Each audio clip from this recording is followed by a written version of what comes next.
Uma boa noite. Boa noite a todos os telespectadores do Ao Vivo Doutor, do nosso Rede Previdência. Hoje nós trataremos de BPC na prática. Conduzirei o nosso programa hoje, por exceção, porque o Dr. Ney não poderá se fazer presente, nos acompanhar hoje, então eu fui colocada nessa situação aí de saia justa de fazer esse papel. Infelizmente, eu não tenho o dom dos versos que vão fazer falta hoje, né, doutor Ricardo? Hoje o doutor Ricardo nos acompanha, o idealizador do Rede Previdência, né, de todos os programas dentro do Rede Previdência, nosso querido doutor Ricardo Souza, vai nos acompanhar hoje, né, doutor? E, então, nossos convidados de hoje são a doutora Thalita Bioni, que é advogada, especialista em direito previdenciário, que é presidente da APREV, né, assumiu recentemente, né, doutora? E também ela é membro da Comissão Especial de Seguridade Social da OAB Pernambuco. O outro convidado é o doutor José Ricardo Caetano, também advogado, especialista em direito previdenciário. O doutor José Ricardo também é professor e pesquisador na Universidade Federal de Rio Grande, aqui da nossa região. Ele é no meu conterrâneo, aqui de Pelotas, mas trabalha na cidade de Rio Grande, que é aqui pertinho. Além de pesquisador e professor, ele também é autor de algumas obras que tratam da assistência social e também membro da Comissão Especial de Seguridade Social da OAB Rio Grande do Sul. Nós agradecemos muito a terem aceito o nosso convite para participar desse programa, para falar de BPC, do LOAS, né, que vai ser um benefício. Entendo que cada vez mais necessário. Boa noite, doutor Ricardo, tudo bem? Já lhe apresentei aqui, estávamos esperando o senhor entrar. E então hoje o nosso tema, ele é um tema importante, sempre foi, né? O LOAS, ele sustenta muitas famílias em situação de necessidade, e entendemos que com a função da pandemia, com a função da reforma da Previdência, o benefício muito provavelmente vai se tornar cada vez mais buscado, né, pelos cidadãos. O doutor Ricardo aqui já está concordando comigo, e entendemos então que trazer esse assunto aqui para o Rede Previdência seria muito importante. Então, novamente, aqui agradecemos o aceite do convite para nos acompanhar nessa noite. Queria saber se o doutor Ricardo Souza tem algumas palavras para introduzir aqui nosso programa de hoje. Bom, boa noite, telespectadoras, boa noite, telespectadores. Agradecer a você que está inscrito no nosso canal, que está com o sininho ativado para receber todas as notificações.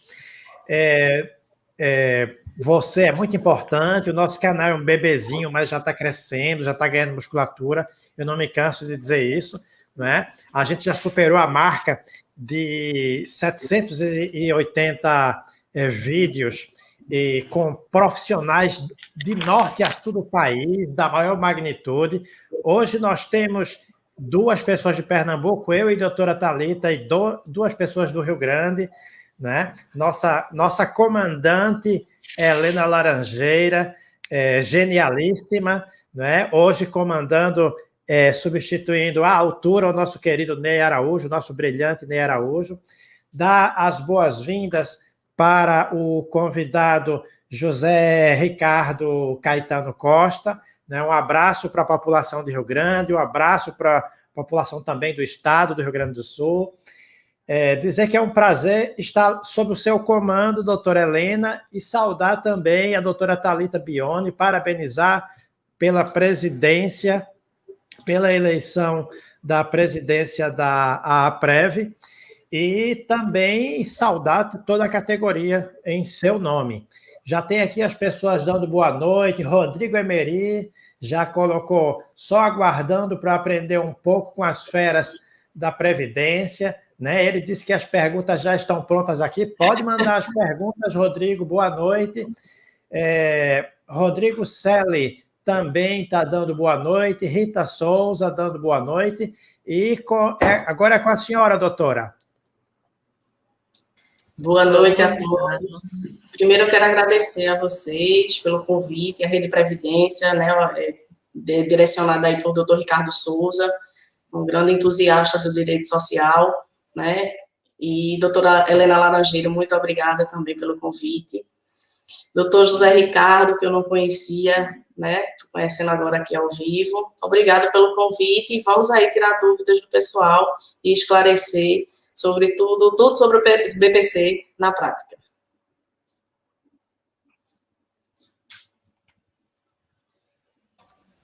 Doutor José Ricardo, gostaria de começar saudando o pessoal, se apresentar um pouquinho. Muito feliz, né? Ainda mais agora sabendo que tem dois nordestinos aí, né? Pernambucanos. Eu já tive, Ricardo e Thalita, várias vezes em Recife, em função do Comped. Eu coordeno já, eu estou coordenador, ninguém coordena a vida toda, mas eu estou coordenador exatamente do GT, né? Do grupo de trabalho do Comped, denominado Direitos Sociais, Previdência, né? Direitos Sociais, Seguridade e Previdência Social. E então a gente já esteve aí, eu tenho muitos queridos amigos e amigas aí na Universidade Federal de Pernambuco, né? Então, prazer enorme essa interligação. Acho que a pandemia, entre tantas coisas ruins que vem nos trazendo de norte a sul do país, né? Uma das coisas é isso, né? Hoje a gente está aqui, né? Eu cheguei agora meio atrasado, tomei um banho rápido e estou aqui, vocês aí no Nordeste, né? A Helena aqui também, aqui em Pelotas, né?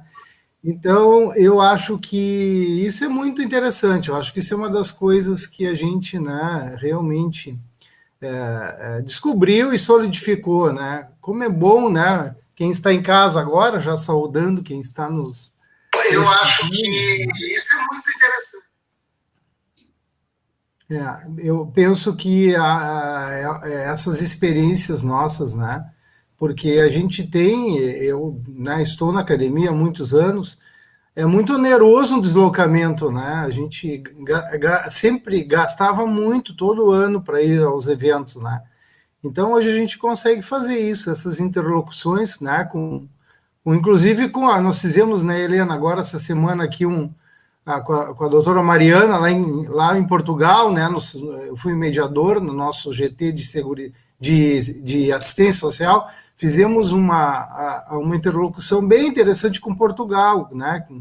Com muita gente participando, então eu quero registrar isso. Que bom, né? Que eu estou aqui na rede previdenciária, né? Estou conhecendo agora e que bom que a gente possa fazer esses elos, né? Com o Embraju também, que é o nosso instituto aqui brasileiro de aperfeiçoamento jurídico, que nós temos os cursos, vamos ter aulas a hora que a pandemia permitir, aí a gente também terá aulas presenciais. Eu acho que essa riqueza fica num momento bem triste da nossa história republicana, né? Um momento em que a gente tem muito pouca coisa a comemorar, né? Mas eu acho que uma das coisas boas que a gente tem é isso que a gente está vivendo aqui agora, né? Então, quando a Helena me convidou para falar, e não só para falar, mas para fazer uma troca, eu acho que a gente está nesse mundo para fazer trocas, ninguém está para ensinar ninguém. A gente, ao mesmo tempo que compartilha, a gente vai aprendendo, vai mudando as teorias. Então, eu acho que o ato pedagógico ele é rico por isso, né? Ninguém é dono da verdade, a gente está construindo, né? E é uma construção até a morte, né? Então, eu agradeço a Thalita, agradeço ao Ricardo, agradeço a Helena, que me convidou. Tem mais, eu não me lembro o nome do rapaz que entrou em contato comigo também. O Ícaro, nosso braço direito e esquerdo, isso. Tudo. Então, eu dou também minhas homenagens. Então, espero que a gente faça um debate importante. Eu acho que a Helena levantou uma coisa, eu sacudi a cabeça, porque eu venho dito isso, ela deve ter até já já ouvi, com certeza. Eu estou muito preocupado, porque realmente a pandemia talvez passe a ser a tábua de salvação num turbilhão, num mar aí agitadíssimo e que nós não sabemos quando vai acalmar, porque as pessoas vão perder o vínculo com a Previdência. Lamentavelmente, vão ficar um tempo sem recolher, não vão ter como recolher, vão perder a condição de segurados, vão adoecer, né? E, enfim, e aí a assistência não pode ser entendida como como a gente chama, a prima pobre da Seguridade Social, né? ela não pode ser prima pobre, jamais, aliás, não pode ter prima pobre nenhuma, né? As três primas aí, a saúde, a previdência e a assistência, precisam ser fortes, a gente está vendo isso agora, né? Aproveitando já essa colocação, vou fazer a primeira pergunta para o senhor, então. Para o senhor nos falar um pouquinho sobre a gênese da assistência social no Brasil, aproveitar que o senhor tem essa visão, esse aspecto, né, esse viés mais acadêmico, a gente gostaria de ter a sua exposição sobre a questão da gênese da assistência social no Brasil. Boa colocação, porque eu acho que suscita já a gente fazer um debate, fazer uma interlocução, né? Por que é importante essa questão histórica, eu acho, e é importante elementos assim acadêmicos, no sentido de termos uma teoria, né? Para justamente a gente não fique, talvez, usando alguns vícios de linguagem. Eu sou muito provocativo, a Helena me conhece há mais tempo. Vou provocar um pouquinho, assim, para chegar nessa gênese, assim, ó. Imagina que nós chamamos, nós que eu digo, inclusive, advogados, né? Advogados, assim, buscando lá o benefício de prestação continuada para o seu constituinte, não é? Nós pedimos um amparo assistencial. A gente, até hoje, a gente vê, inclusive nos acordos, nas decisões, essa expressão, amparo assistencial. Ou a gente vê outras expressões assim que... Exemplo, benesse. Para fazer... O juiz coloca na sentença, e as juízas, né? Vou usar o termo juiz para englobar os dois. Então, o sujeito lá, porque possui, né, os bens que guarnecem o lar estão em bom estado e a casa está pintada e varrida, não faz jus à benesse estatal. Quando alguém que vem pesquisando, escrevendo, né, e eu e o Marco temos esse livro, que hoje é um livro bem referência, né, da LTR, o Benefício Assistencial, que já está na segunda edição, a gente vem produzindo, vem refletindo, a gente ouve chamar, né, o BPC, porque é um benefício de prestação continuada da assistência social da LOAS, ele é um benefício regular, ele é um direito social assistencial, direito fundamental social, tá? Guindado nesta condição pela Constituição de 88. Quando você ouve dizer assim que o Estado dá benesse se quer ou não, quer dizer, uma benesse, né? Ou é um amparo. Nós que somos mais antigos, eu muito mais do que o Ricardo Souza, certamente, mas a gente ouvia muito as pessoas falarem, quando nos procuravam, né, Ricardo? E falavam, estão encostadas no NPS, na época o NPS, né, estão encostadas. Encostada era o auxílio-doença, agora auxílio por incapacidade temporária, benefício por incapacidade temporária, né? E aí você vê, aí quando você ouve amparo, a palavra amparo é um pouco isso, né? É alguém está encostado em algo, é alguém está fazendo. Isso refoge a concepção de direito, porque coloca num outro patamar, num patamar inferior, né? Inclusive naqueles que são pretendentes ao direito. Talvez muito explique isso o processo histórico, porque a assistência ela tem um nascimento, seja do ponto de vista mundial, com as Purulaw, né, inglesas lá em 1601 na Inglaterra, seja no Brasil, um vínculo com a filantropia, no primeiro momento religiosa, depois foi indo, né, a LBA é um exemplo um pouco disso, de misto entre o privado e o público, né. Por isso que se tem ainda, no que eu chamo de senso comum empírico, eu chamo que senso comum empírico dos juízes e tribunais, mas é um senso comum empírico que também é dos advogados. Essa compreensão de que a assistência não é direito. A assistência ela é uma concessão do Estado. Ela é concessão. Talvez por piedade, né, por pena, o Estado, este ente que nós não sabemos bem o que ele é, talvez o Leviatã, lá em Hobbes, né? Esse ente se compadece do infeliz, ele alcança uma prestação pecuniária que, aliás, muito guerreada para permanecer no mínimo legal, né? Porque vejam que a PEC 6 queria colocar o conceito, tirar o conceito de necessidade, colocar o conceito de miserabilidade, estava lá na PEC 6, e queria reduzir a meio salário mínimo, 30% do salário mínimo, coisa que o valha. Ou seja, por enquanto ainda, diante de uma luta toda que a própria OAB Nacional, e nós aqui no Rio Grande do Sul, eu posso falar porque eu estou na comissão, eu fiz muita audiência pública, né? Contra esse retrocesso, porque sem dúvida nenhuma, nós temos um retrocesso evidente, né? Mas, vejam bem, e assim, eu vou fazer provocativamente também, vejam bem, a PEC 6 previa o critério da miserabilidade, correto?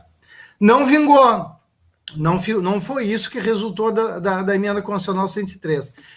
Mas a pergunta que não quer calar, e que talvez incomode alguns de vocês antes de dormirem ou durante o sono, e eu vou adorar que isso aconteça, porque vocês vão refletir o que eu vou dizer, o judiciário vem aplicando o critério da miserabilidade. O judiciário não vem aplicando o critério da necessidade. E o vem fazendo mesmo quando traz o critério do meio salário mínimo per capita. Avança um pouquinho do inferior a um quarto para meio salário, que é o critério utilizado nos outros programas de transferência de renda no Brasil. Mesmo assim, ainda o critério é o da miserabilidade, seja porque ainda meio salário é insuficiente, nós sabemos disso, basta ir ao supermercado para a gente ver, seja porque não podemos admitir que apenas o critério econômico ingresse nesse cálculo, nesse entendimento que compõe e que aponta para a necessidade de um indivíduo. Nisso, eu construí para essa segunda edição do livro, se vocês puderem olhar com calma, porque tem muitos subsídios ali, eu construí um artigo chamado Critério... Deixa eu até ler para não errar, porque a gente escreve tanta coisa, daqui a pouco eu estou citando errado. Está lá na página... Na página 169. A construção de um critério multidimensional, psicossocial, para a configuração do BPC assistencial. Porque a renda tem que ser um componente, um dos componentes. É inadmissível entender que alguém está no interior agreste aí de Pernambuco, ganhando R$300, por exemplo, uma família com duas pessoas, a renda per capita de R$300, aí está fora do critério. Ao passo que eu coloco alguém, por exemplo, com essa mesma família de duas pessoas com um salário mínimo em qualquer periferia de uma cidade média ou grande do Brasil, esse valor some, esse valor é menor, ou seja, os R$1.100 são menores do que os 300. Até porque a pessoa lá no meio rural, ela planta, ela tem o leite lá da vaca, ela tem uma vida simples, né? Ela consegue fazer escamba, ela troca, né? Me corrijo se eu né? Eu conheço um pouquinho a realidade do Nordeste, por exemplo, mas qualquer outro, se a gente pegar qualquer, aqui a nossa região também aqui dos colonos, né? A região rural, a pessoa não precisa de muito para viver bem, inclusive, não precisa de muito, mas precisa porque enquanto a gente estiver no sistema capitalista, lamento informar, mas o botijão de gás aqui está quase R$100, e é preciso pagar o gás, bem, no meio rural até se consegue a lenha, tem o fogão a lenha, então isso corrobora o que eu estou dizendo. Você não pode ter um critério econômico só. Então, assim, voltando, Helena, porque assim, ó, eu tenho muita coisa para falar. Na verdade, eu vim produzindo muito. Meu doutorado foi em serviço social na PUC, sim, aqui no Rio Grande do Sul. E aí eu fico me lembrando e quero trazer todos esses elementos e na agonia, vocês me cortem, me interrompam. Eu vou aproveitar aqui para dizer que o senhor acabou com uma pergunta minha, que era justamente a pergunta da questão pluridimensional, né, da avaliação. Era uma pergunta, né, foram mais de uma pergunta, né, respondidas nessa sua exposição, que sempre é sensacional. Eu sabia que você me perguntar por isso, não que a gente tenha combinado, por certo. Não, pois não, provavelmente sim, mas enfim, perdi uma pergunta aqui. Não, mas então até já aproveitando o gancho, vamos fazer a primeira pergunta para a doutora Thalita, que vai ser uma pergunta objetiva da questão do critério de renda familiar. Qual é o critério de renda familiar? Para não dar estabilidade, vou fechar meu microfone. Perfeito, pode fechar tranquilo. Então, doutora Thalita, qual o critério de renda familiar para a concessão do BPC? Primeiramente, antes de responder essa pergunta, eu quero dizer que eu adorei doutor José Ricardo. Desde já o convido, né, aproveitar aí Ricardo Souza para a gente organizar um evento da APREV, né, junto aí com o doutor José Ricardo. Uma satisfação e, assim, muito satisfeito em ouvir tudo isso. E esse curso, ele não deve ser só direcionado para os advogados previdenciários de Pernambuco, mas também para os juízes da Justiça Federal de Pernambuco, que não conhecem o critério de necessidade, e mesmo que fosse de miserabilidade, desconhecem e desconstituem um direito do cidadão por um simples micro-ondas, uma geladeira nova. Aqui em Pernambuco, eles julgam o LOAS, o direito ao benefício ao LOAS ou ao BPC, por fotos. Então, doutor José Ricardo, vamos organizar esse evento, viu, junto com o doutor Ricardo Souza. Quem sabe presencial, né, para você voltar aqui ao Nordeste.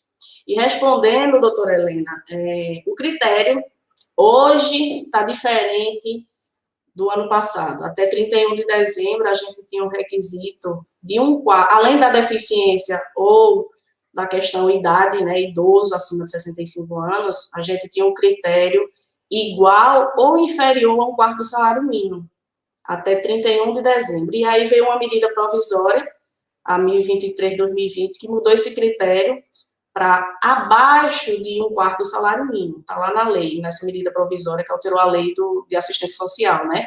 Que esse requisito ele tem que ser inferior a um quarto salário mínimo. Então, hoje nós temos aí o critério inferior a um quarto salário mínimo. Agora foi aprovado no Senado também a renda para mudar para meio salário. A gente não sabe se vai passar dessa vez. Mas hoje, atualmente, além da deficiência ou da idade, né, 65 anos, nós temos que ter uma renda inferior a um quarto.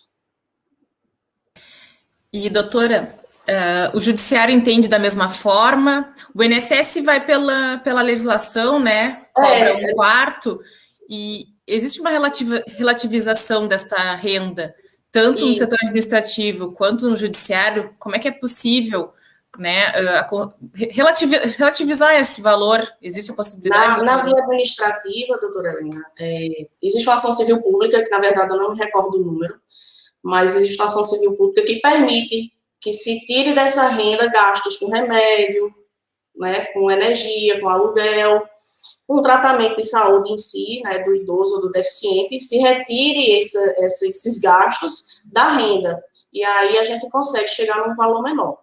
No judiciário também, a gente consegue relativizar esse valor comprovando esses gastos, né, com saúde, com alimentação, com energia, com aluguel, desde que comprovados. Perfeito, muito obrigada.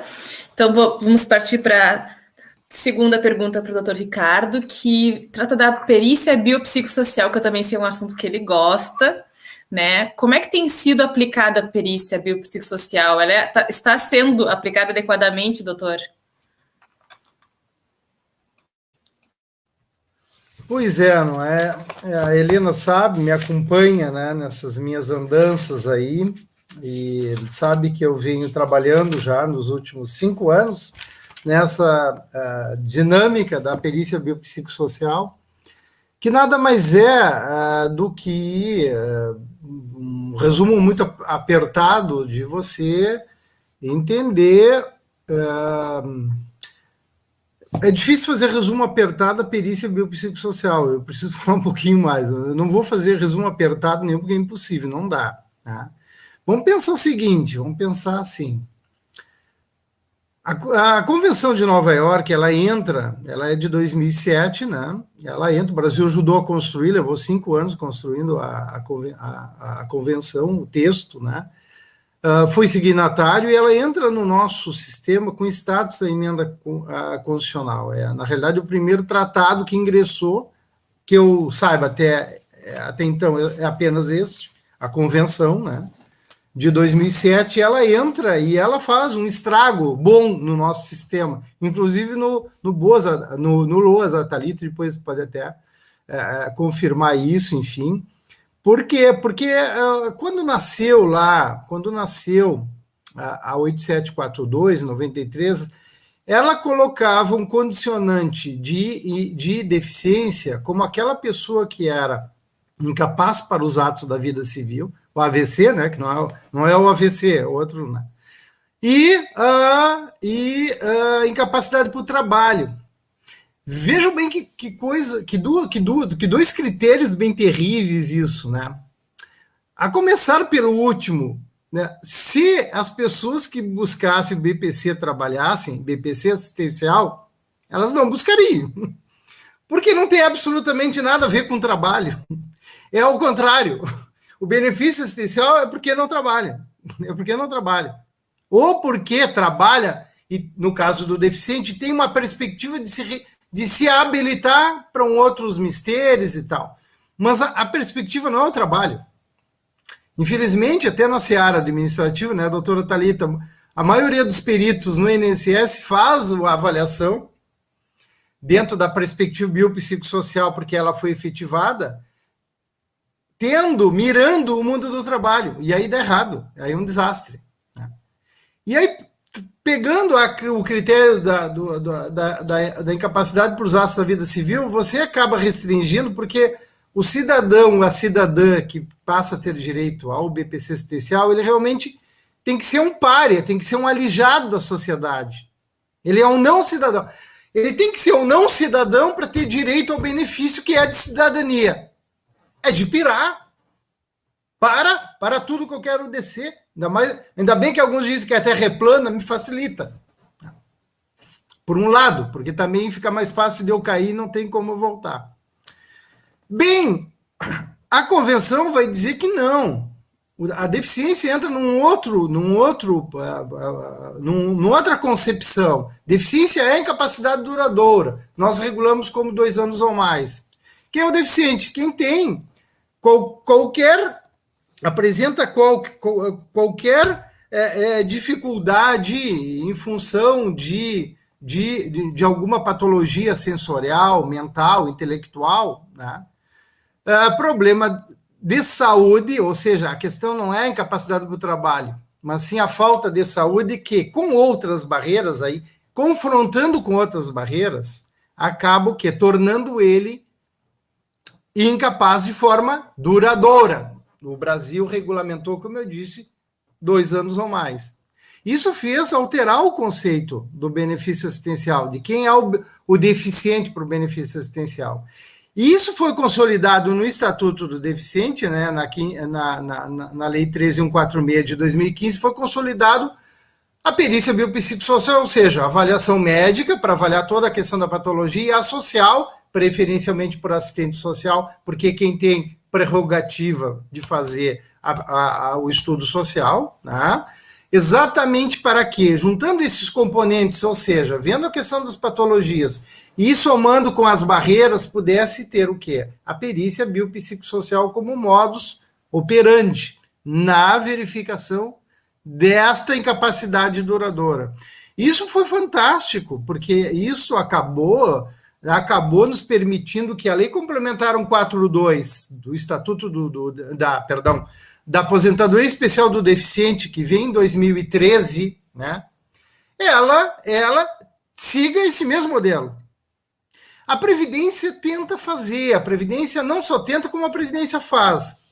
A gente pode criticar, e eu critico, óbvio, eu tenho muitas críticas, mas assim, a Previdência não se nega em fazer. Ela não vem se negando em fazer a perícia biopsicossocial, que é exatamente isso aí, não é nem o somatório, mas é a avaliação conjunta, então não é soma, é a avaliação conjunta do médico com o assistente social, né? Dessa quesitagem toda que é posta, que na aposentadoria especial da Lei Complementar 142 a gente precisaria ter uma live específica só para falar dela, porque aí é um mundo enorme, né? E que a gente tem que desbravar, a gente precisaria de horas. Mas, em síntese, O judiciário ainda não assimilou bem isso. O judiciário não. Por que o judiciário não?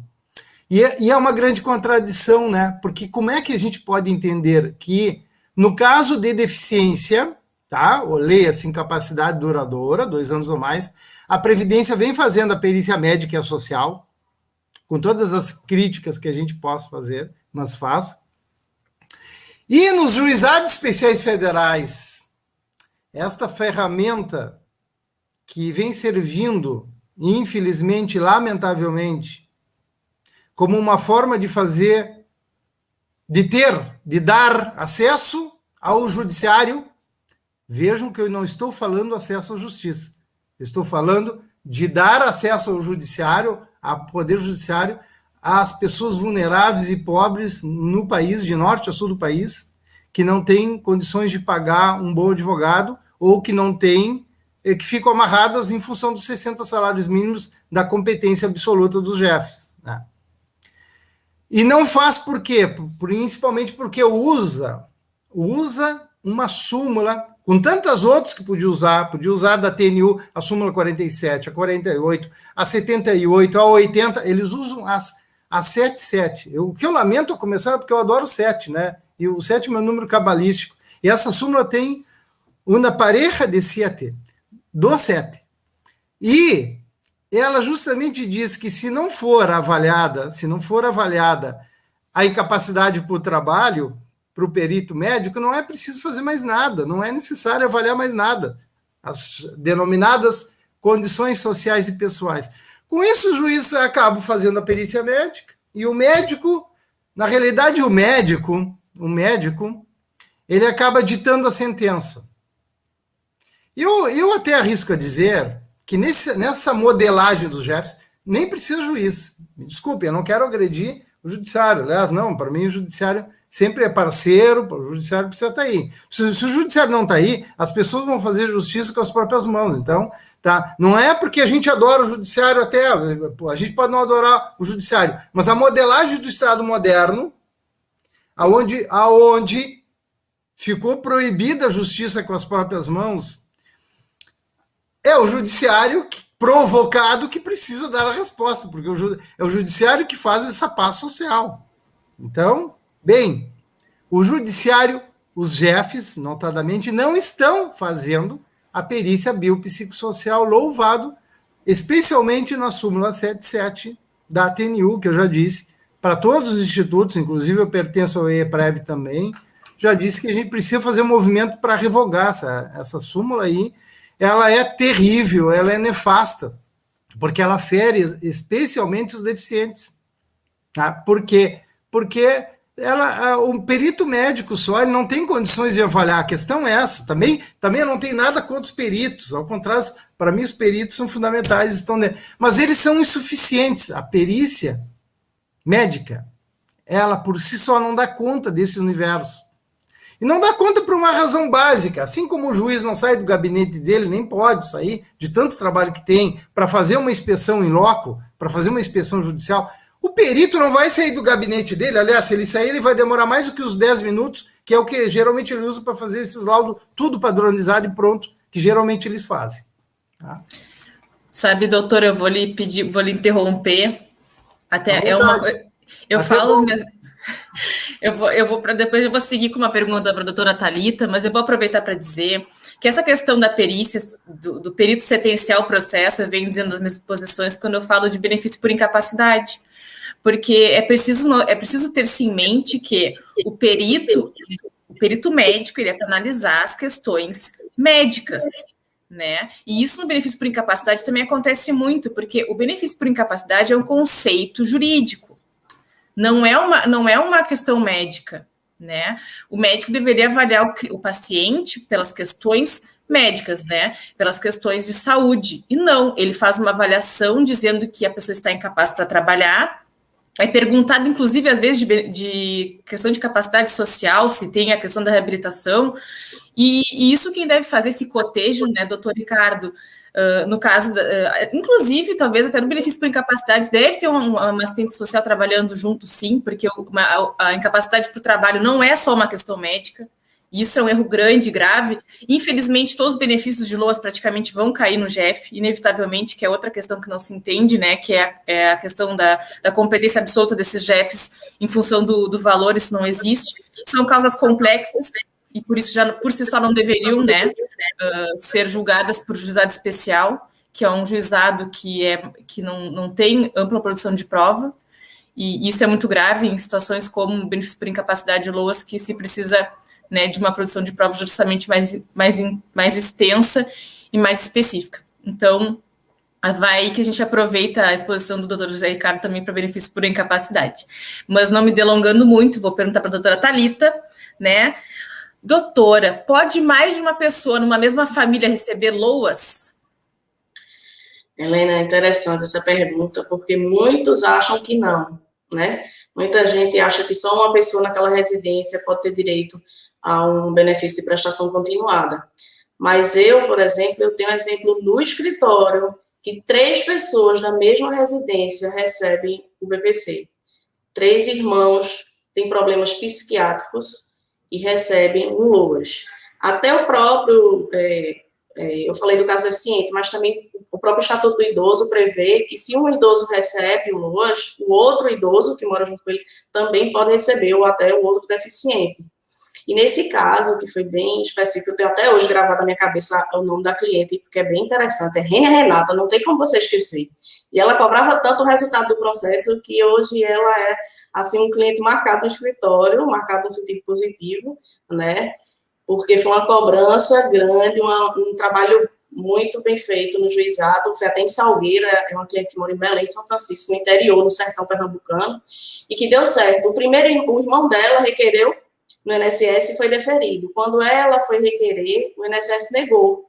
E aí a gente foi para o juizado e deu certo.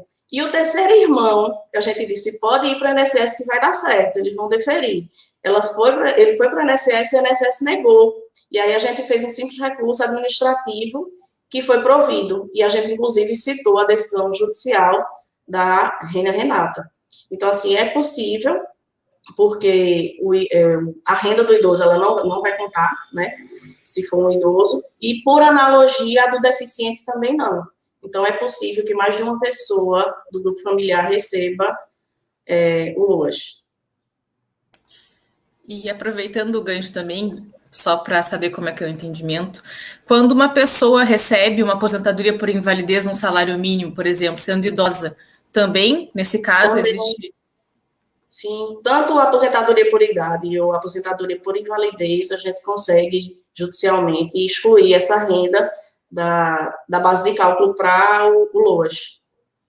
Aqui é bem tranquilo, pelo menos com relação a isso, aqui em Pernambuco. Está ótimo. Doutor Ricardo, mais um pouquinho para o senhor. Deixa eu só pegar um gancho no que a Thalita disse, porque eu vou... Claro. Eu vou só, assim, aproveitar que a gente está nessa interlocução, Thalita, e te colocar um pouco que está ocorrendo aqui no Sul. Porque, sim, pelo que eu sei, assim, também em outras partes do Brasil, isso que você falou que é o correto, ou seja, exclui o salário do idoso, exclui de outro deficiente, tá certo, tá bem. Qual é o problema? O problema está na origem lá da questão que eu chamei de senso comum empírico dos juízes, que eu falei. No seguinte sentido, e eu vou deixar para todos que estão nos sintonizando agora, um exemplo concreto, porque eu acho importante os exemplos concretos, assim como você deu, desse caso, assim, eu vou dar um exemplo concreto, porque ocorreu conosco, tá? A mãe com 2 filhos deficientes, certo? A mãe tem pensão por morte, um salário mínimo, tá ok? O primeiro filho deficiente pede, consegue, certo? O segundo pede, concede.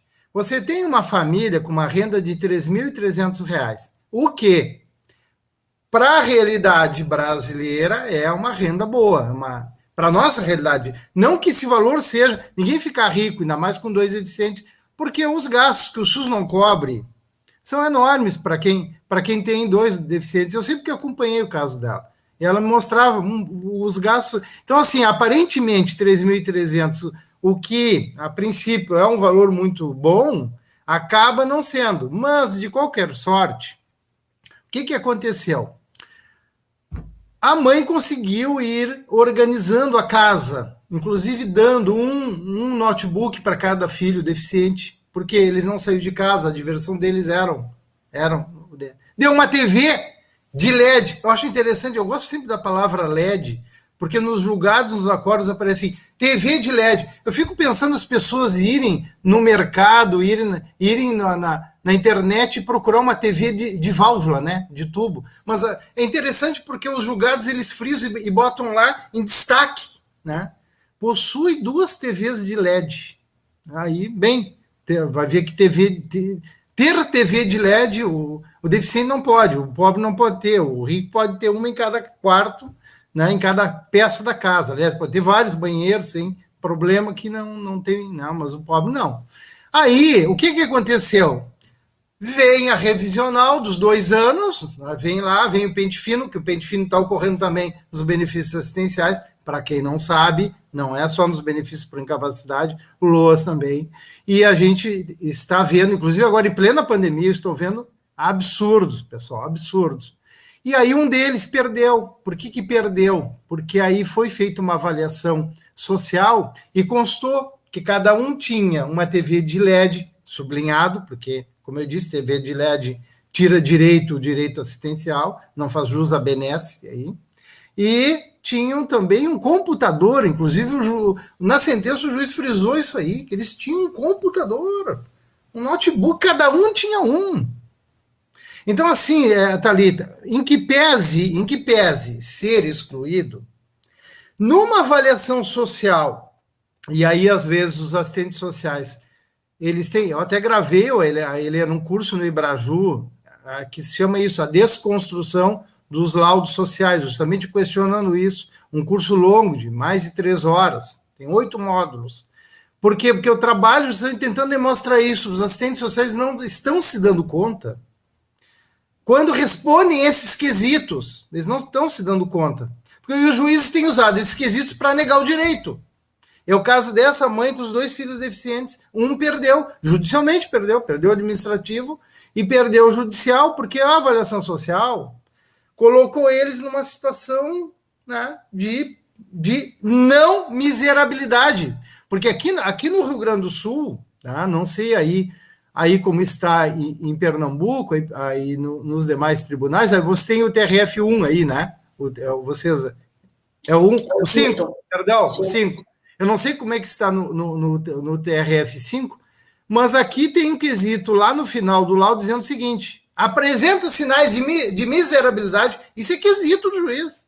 E aí o assistente social desavisado vai dizer o quê? Nesse caso, não tem sinais de miserabilidade. E isto é motivo para tirar o direito. Isso é motivo de indeferir.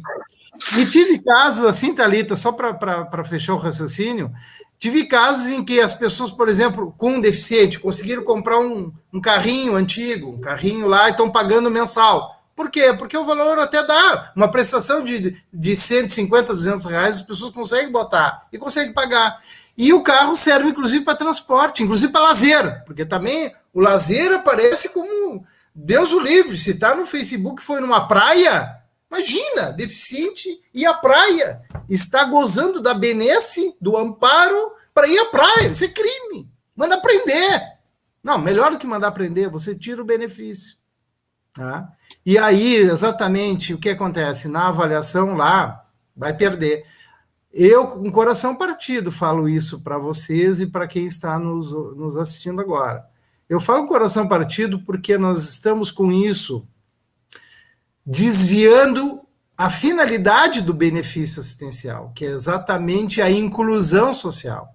É fazer com que nós não tenhamos subcidadãos e fazer com que exatamente as pessoas possam se emancipar e se elevar. Não, ter TV de LED não é crime, ter TV de LED é direito. Ter um notebook no momento em que, por exemplo, a pandemia, para nós que estamos, né, com saúde, a gente já evita sair na rua. A gente está com aula aqui na universidade desde de março, aulas online. Eu não piso na minha universidade há 1 ano e meio. Os deficientes mesmo já estão nessa clausura há muito tempo. Então, ter um aparelho celular e ter um notebook e ter um plano de internet, isso é dignidade.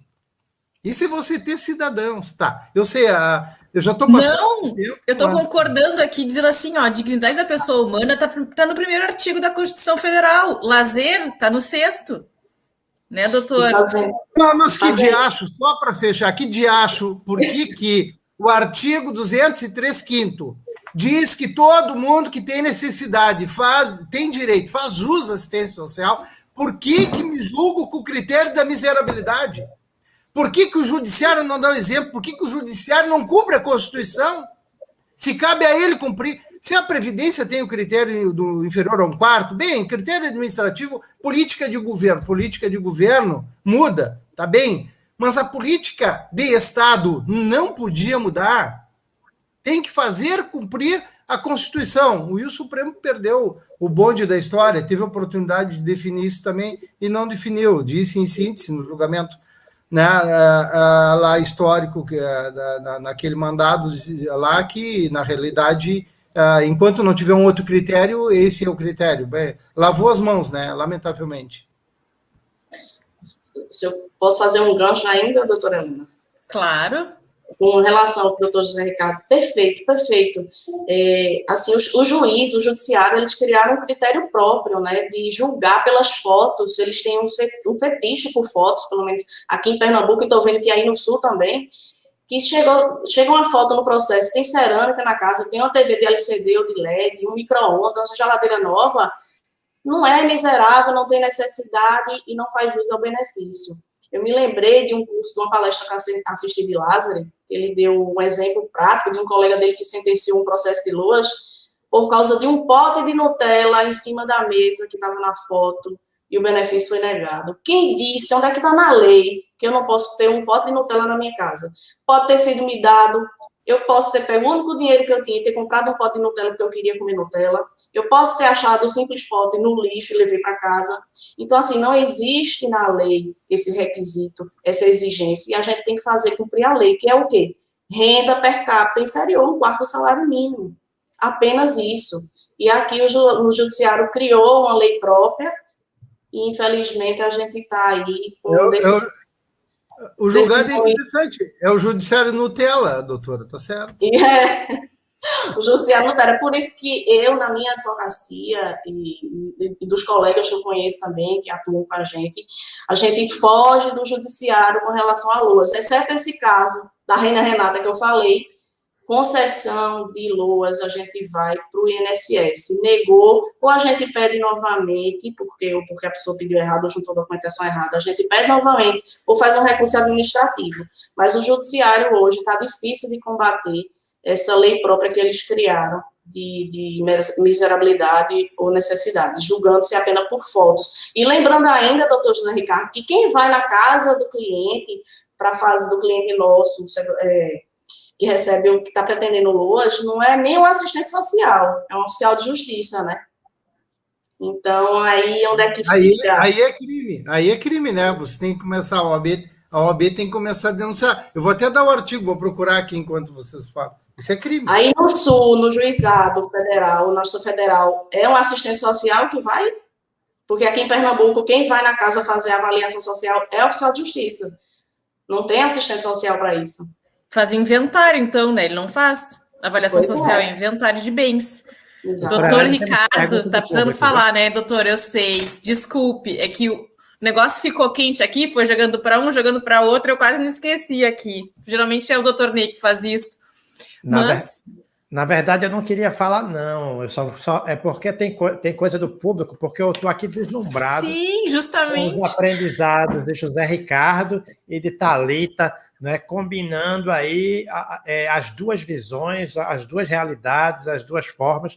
Eu estou deslumbrado aqui só aprendendo, vontade de ficar quietinho no canto, mas temos aqui duas perguntas.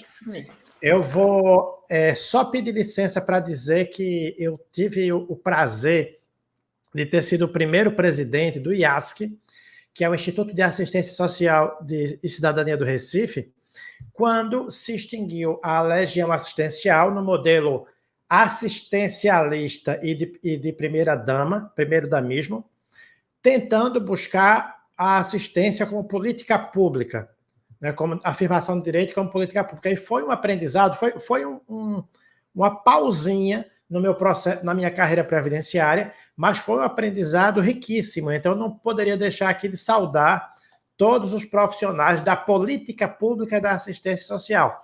Vou aproveitar também para... Eu sei que vocês, gaúchos comemoram mais a Farroupilha, mas eu quero saudar também, eu não sei se é o 25 ou é 26 de agosto, que é o Dia da Legalidade, que foi um fato histórico maravilhoso que o Rio Grande do Sul ofertou para o Brasil e que precisa ser, é um dia que a gente precisa resgatar mais. Mas não vou ficar aqui tagarelando, não. Elisângela DCS deu um boa noite, faz um tempinho, eu estava aqui ligado em você, Elisângela, não ia deixar de falar. Tem uma pergunta de Rodrigo Selle e tem uma outra que também é muito colocada aqui e aí eu vou narrar, tem uma situação muito pessoal. Eu lá por 2009, 2010, olha quanto tempo faz, eu ensinava na universidade e numa aula de direito previdenciário, uma aluna minha descobriu que a mãe dela, a avó, tinha sido enganada porque uma pessoa chegou para ela dizendo: você já pode se aposentar porque você é idosa. E aí ela foi, deu todos os dados, a pessoa foi e a aposentou no INSS sem ela nunca ter trabalhado.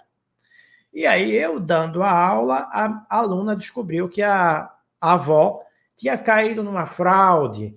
Muitas vezes as pessoas chegam para um idoso, até porque, como existe a aposentadoria por idade, então, você já tem idade, eu vou fazer você se aposentar por idade, mas, na verdade, pega a pessoa, muitas vezes uma pessoa de classe média, mas com pouca informação, né? E pega essa pessoa, frauda os dados e leva para um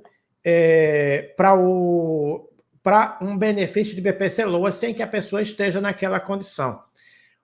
E muitas vezes, com o tempo, e aí eu tenho casos mais recentes, inclusive escritos aqui no canal, o cônjuge falece, a pessoa precisa, a pessoa quer a pensão e descobre que está com um benefício que não tem, que não era o real. Né? Então, a primeira pergunta que eu faço, as perguntas que foram postas para a doutora Thalita, é como lidar com a situação dessa, qual é o risco da pessoa hipossuficiente que está ali, que foi enganada e que está recebendo aquele benefício, crente que se aposentou quando é apenas um PPC.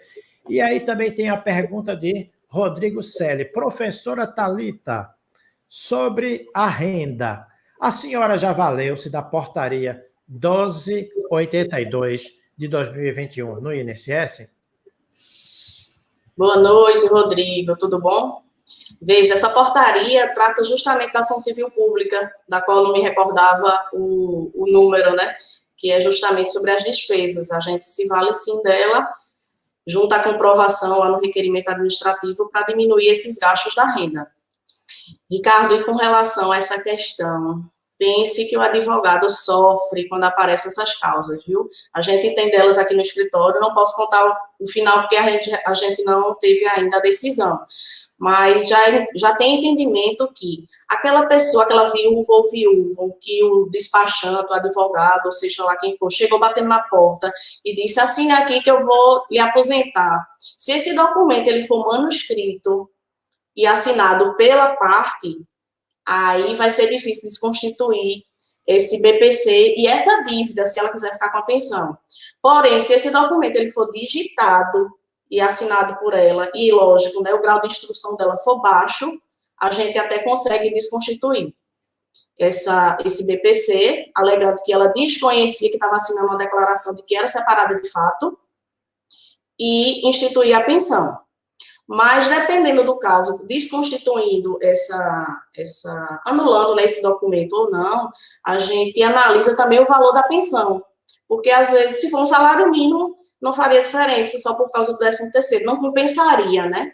Nem o trabalho e nem ela pagar advogado. Então, a gente analisa todos esses requisitos, pede a cópia do processo administrativo que concedeu o LOAS para ver se tem esse documento, essa declaração de separação de fato, se ela foi feita manuscrito, se ela foi feita digitada, se a pessoa que é beneficiária do LOAS, o grau de instrução dela como é, né, se é analfabeta, se é analfabeta, ou ver o grau de escolaridade, e dependendo do valor da pensão, a gente pede para cessar o benefício assistencial e implantar a pensão por morte, e que se ela for cobrada dos atrasados não, do valor que ela recebeu em tese indevidamente do LOAS, que esse desconto seja limitado a 30%, né, como a própria lei prevê. E aí a gente pesa se vale a pena ela ter uma pensão por morte com desconto de 30%, ou se é melhor ela ficar com um benefício assistencial com um salário mínimo.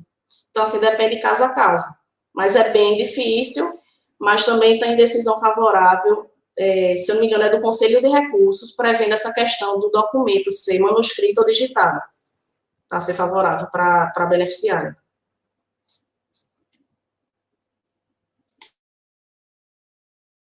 Por aqui concluímos as perguntas, doutora Helena. Posso fazer, Helena, só uma alusão a essa questão da ilegalidade de oficial de justiça ou qualquer outro profissional realizar estudo social, seja no âmbito do BPC assistencial, seja no âmbito da aposentadoria especial da Lei Complementar 142 de 2013. A previsão está na Lei 8662 de 93, artigo 4º, inciso 11º. Ou seja, assim como o Jorge da padaria lá, ou o João da borracharia, não pode ir para o judiciário representar alguém em juízo, também não pode o Jorge ou o João irem fazer um estudo social, porque é a prerrogativa da categoria profissional. É simples isso. Ah, bem, mas não tem na localidade assistência social. A justiça, problema da justiça, a justiça tem que contratar. A justiça tem que ter médicos, tem que ter assistência social. Como eu disse, o Estado moderno é isso, não tem autotutela privada. Então, bem, o Estado tem que dar conta disso aí. Não tem que ter, simples. E aí, me parece que tem que envolver a OAB.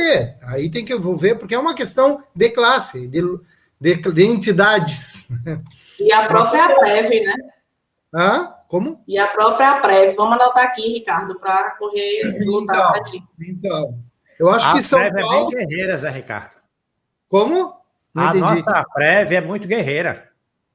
Então, porque é uma questão assim, é uma questão realmente de direito. Você precisa garantir aos jurisdicionados um mínimo de direito, de acesso não ao judiciário, ao prédio, ou agora ao virtual, que nem prédio mais tem, mas sim o acesso à justiça. Não é porque é hipossuficiente que vai ter direito a um bom laudo, né? Enfim, é o que se espera. A uma boa perícia médica, que é outro problema.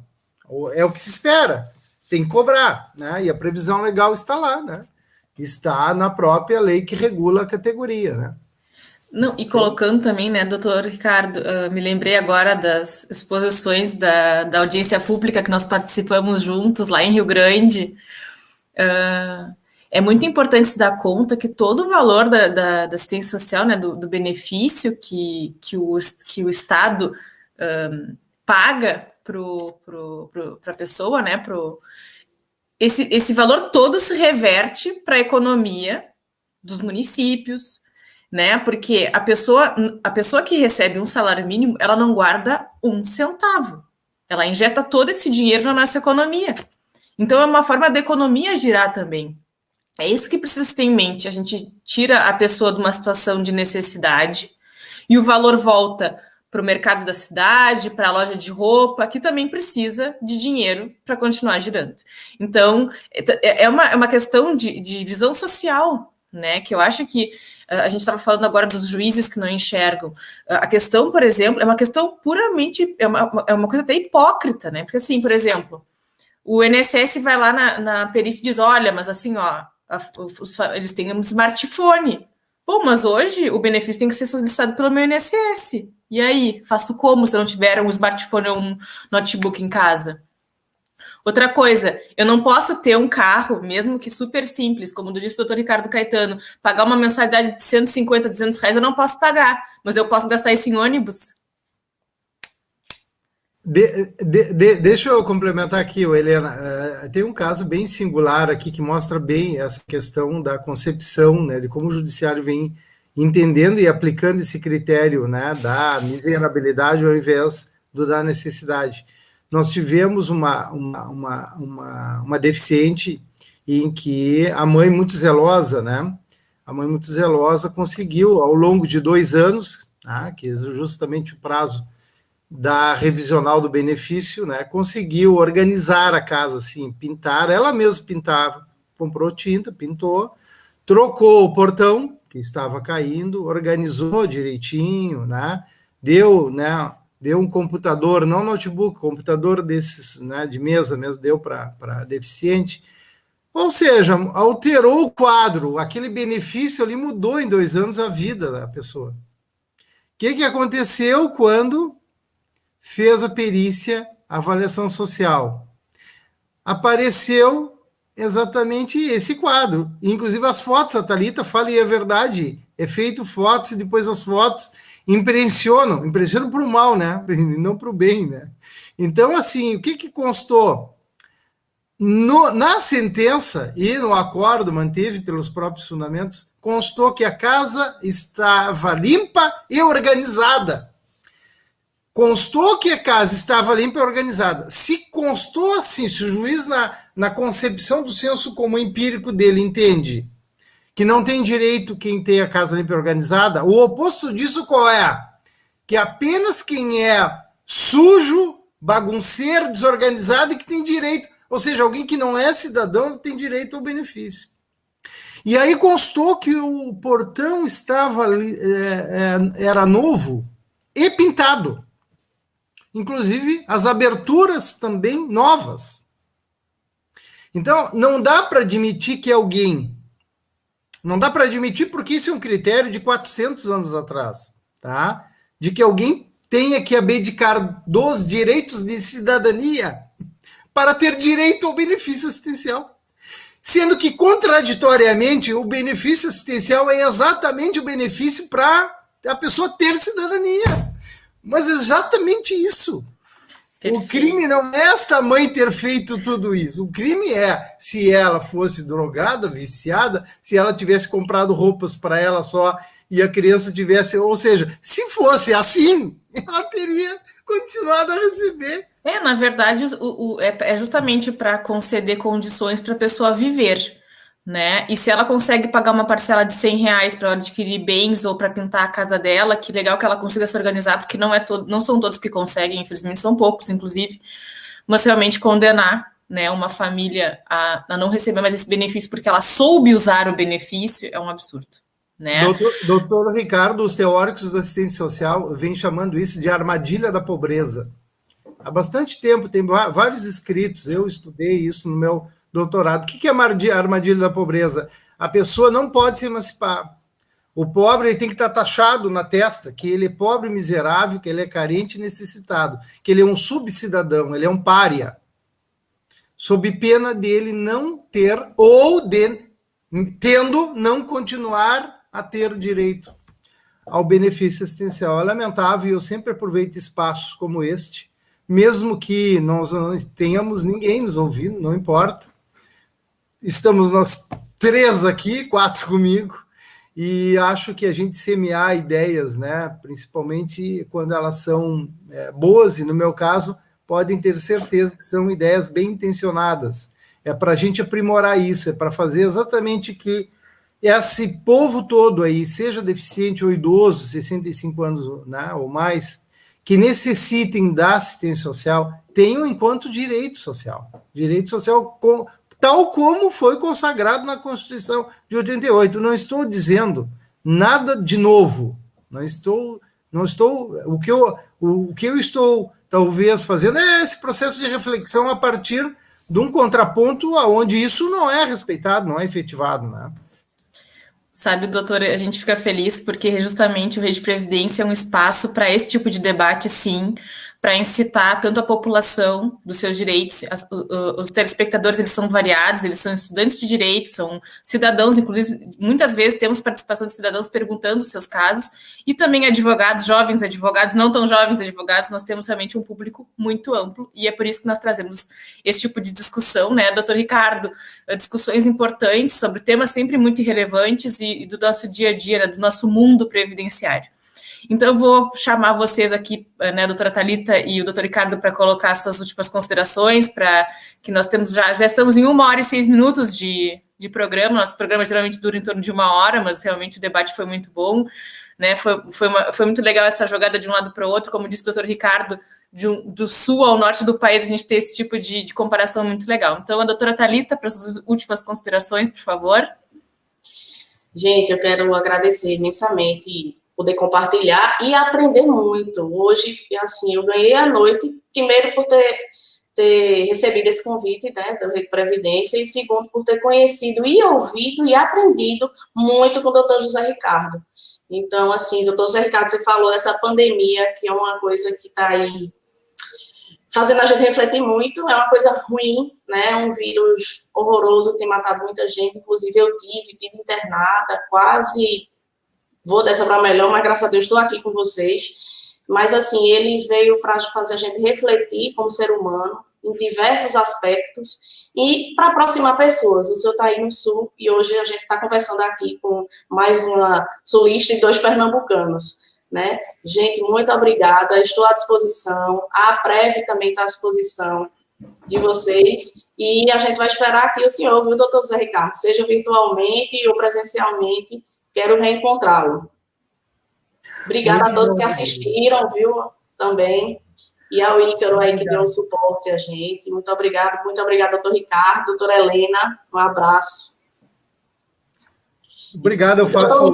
Doutor Ney, um abraço, eu sei que o senhor teve imprevisto, não pôde vir hoje, muito obrigada pelo convite, pelo carinho de sempre. Doutor Ney é um tiozão para mim, é uma pessoa maravilhosa, um profissional ímpar. Um abraço, boa noite a todos. Doutor Ricardo, José Ricardo, por favor. Faço as minhas as palavras da Thalita, ela já fez um agradecimento que eu endosso, né? E eu sempre, assim, eu tenho um carinho muito grande pelo Nordeste, eu acho que talvez até pela né, é o meu processo, né, histórico, né, de ter, né, ali a tataravó vinda da África e, enfim, tem toda essa história, assim, eu me sinto bem em casa, assim, quando sei que tem alguém nordestino, eu sempre me derreto, me desmancho todo, porque eu adoro. O Nordeste, para mim, eu vejo como irmãos mesmo, irmãos em todos os sentidos, e eu confirmo sempre aquilo que eu penso, e assim, ó, o necessitado aí no Nordeste é o mesmo nosso daqui do Sul, é o mesmo da região norte do país, é o mesmo do centro do país, que é essa pessoa exatamente que não tem condições de trabalhar, ou nunca teve, ou perdeu, e que necessita desse direito seu, que é exatamente um direito cujo erário não vem da Previdência, não vem da saúde, vem do erário público, vem contraditoriamente do próprio arroz e feijão que ele consome, porque é o imposto indireto que mantém. O próprio BPC da Lousa é um imposto direto, não é um imposto não é de royalties, não é do agronegócio, não é de nada. É do imposto indireto. Então, é uma devolução pequena que se faz, é uma devolução pequena, de modo que nós não tenhamos uma sociedade dividida em grupos, né? Aqueles que têm direitos e os que não têm, os cidadãos e os subcidadãos, os que são incluídos e os que estão excluídos. E aí a pandemia, ela está trazendo, mas vai aguçar mais, vai aumentar, um desafio absurdo para a assistência social, porque nós vamos ter muita gente, os dados oficiais é 15 milhões de desempregados e 6 de desalentados, uma palavra que já é um desalento, essa palavra, que palavra bem horrível, claro, para dizer aquela pessoa que cansou de procurar emprego. Então, nós temos hoje 10% da população, dados oficiais, deve ser mais, né? Deve ser mais. Que, assim, ó, não vão ter vez, né? A assistência vai ser vai ser a grande saída, assim, inclusive uma saída temporária, tem que pensar a assistência como temporária, não definitiva.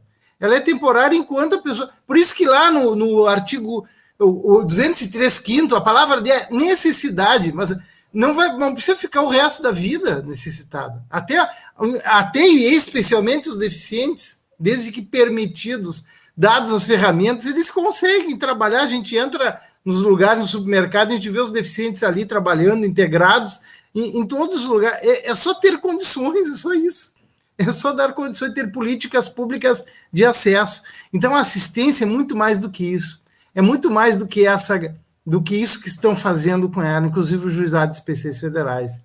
E isto, dessa forma mostrada nesses julgados, nessa construção do que eu venho chamando de senso comum empírico dos juízes, que têm essa compreensão, porque não tiveram, a maioria deles, a esmagadora maioria, não tiveram a experiência da pobreza, nunca foram necessitados, nunca passaram fome, nunca tiveram que enfrentar filas na saúde pública, lá, e ainda bem que nós temos, o SUS hoje é o que nos salva, mas não tiveram essas experiências. Então, na cabeça, exatamente deles, quando julgam, só tem direito o subcidadão, só tem direito quem está excluído.